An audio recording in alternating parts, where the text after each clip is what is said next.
Well, they started with 14 contenders. Now it's down to two. The city councilman, Andre Dickens, facing off in the Atlanta mayoral race, the runoff, against city council president Felicia Moore.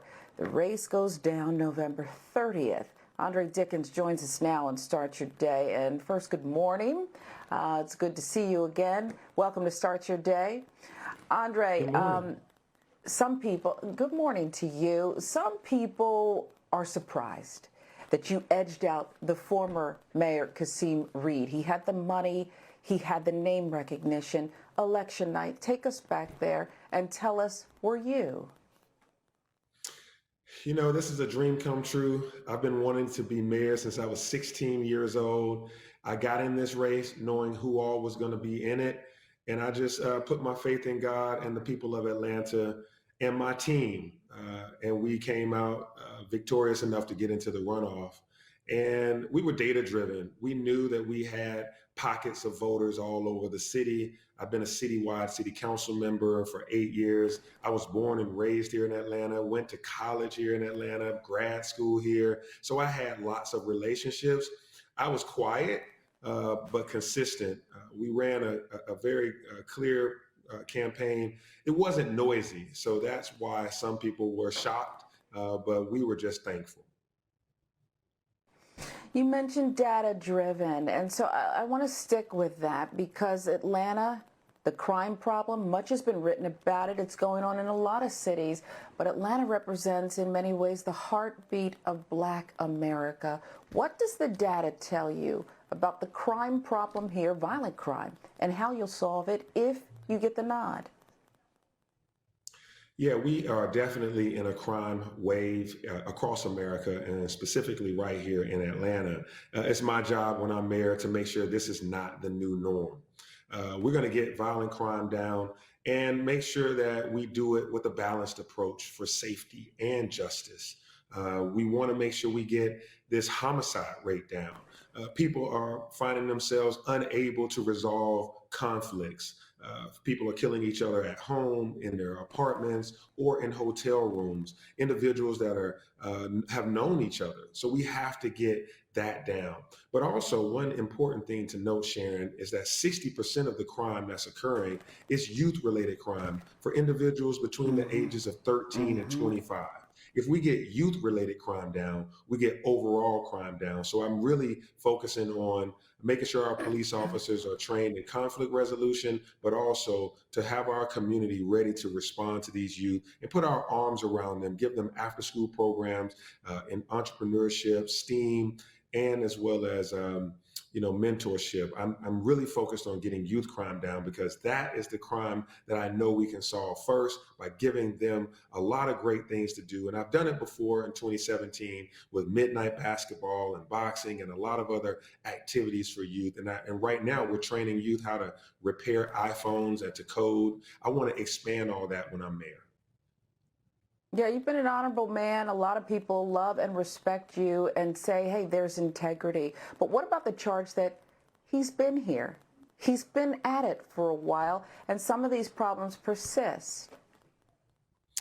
Yeah, I'm 47 years old. I've been a city councilman for 8 years. So I had a whole life of 39 years before that. So I haven't been in city government for that long. I've been a nonprofit leader, a technology executive. I've owned my own business, and I'm a dad and I'm a deacon of a church. So I have a full set of experiences that have prepared me to be mayor at this time. And what I'm going to do is bring those full set of experiences to bear. I'm going to use every tool in the toolkit, my knowledge of business to be able to grow our small businesses and help our young people be able to have apprenticeships and internships at our businesses so that they can be involved in the economic engine at an early age. I want to make sure that we work with clergy. We have to pray for Atlanta, but also utilize their facilities to Mm-hmm. do a lot of programmatic things that the community needs to be made whole. And of course, yes, government. I know the ins and outs of how to run 8,500 employees to make sure that they are sharpened and doing exactly what they need to do each day on behalf of the citizens of Atlanta. We need a government that's run well, but run well for everybody. We have a lot of things to achieve in Atlanta, making sure that our southwest and southeast side of town get the development that they need and make sure that we have quality grocery stores, So, etc. I'm focused. so when you cast a wide net, and there's so many who want to hear that in Southwest Atlanta and other parts of the city, it costs money, and it costs a lot of money. What happens if Buckhead, that affluent section, does leave, as they threaten now for it feels like the better part of a decade, maybe more? What do you do to keep them?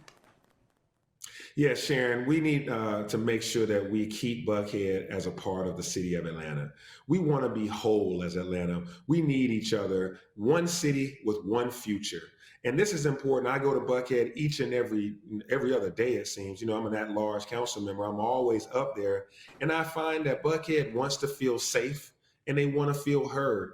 And so that's the same as all across Atlanta. They want to feel safe in Midtown, Southwest Atlanta, Northwest Atlanta, on the East Side. I've lived all over this city in my time. And I tell you that I know what it takes to make sure that everybody feels valued. And so making sure that we enact my Safe Streets plan, it's a balanced approach to safety and justice that's been validated and vetted by police chiefs across the nation. We'll make sure that we hire 250 officers and train them in conflict resolution, but be able to solve violent crime. Buckhead wants that, and so does the rest of the city. And we'll make sure that I'm a hands-on mayor, one that they see all the time, have access to. This is what they want. And right now, I'm working with the state legislators to talk to them about, we don't want this to go to a vote in November. We want to make sure that we give the new mayor time to demonstrate that we are one city and that I can solve these problems. We have a governor who is a polarizing figure. Kasim Reed, I'll go back, the mayor before the current mayor, had a good relationship with Governor Deal. How are you going to work with the current governor of the great state of Georgia? Can you work with him and bridge the gap? There's all kinds of issues in play, the airport, other issues that you have to work in concert. Are you the man to do it? The short answer, Sharon, is yes. The long answer is I've done it before. In that the airport takeover was attempted, and they gave me the airport to manage as the transportation chairman for the city council. I oversee the world's busiest and most efficient airport. They gave that job to me, and I went over to the state legislators and I went over to everybody there and said, hey, my hands are clean. This is how we're going to run this airport. Here's an open book.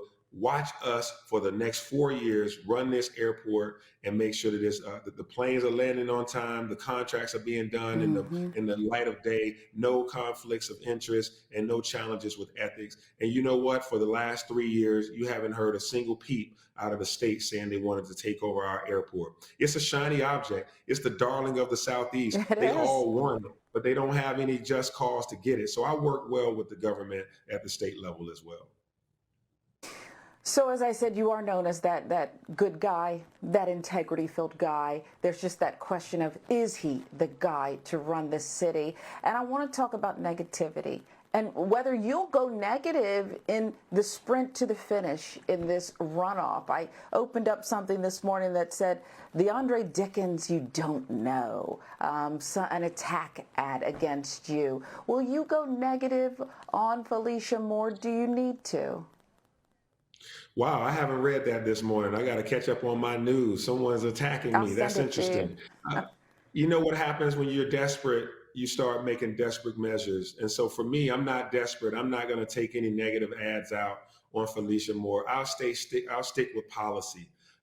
When the things that I saw as a need, as a challenge in the city, I rolled up my sleeves and got things done. When I saw issues that were unresolved for years, I said I can take on those challenges and deal with it. This is how I act. I have the head, the heart, and the hands of the leader for the city of Atlanta. I'm not going to need to go negative. I'm going to go forward and win. When you start going negative, like it seems like someone just did that I need to get into, when you go negative like that, you Mm-hmm. know your votes aren't adding up, and the data is telling you need to fight in another negative way versus fight head on. We'll see what's up with that.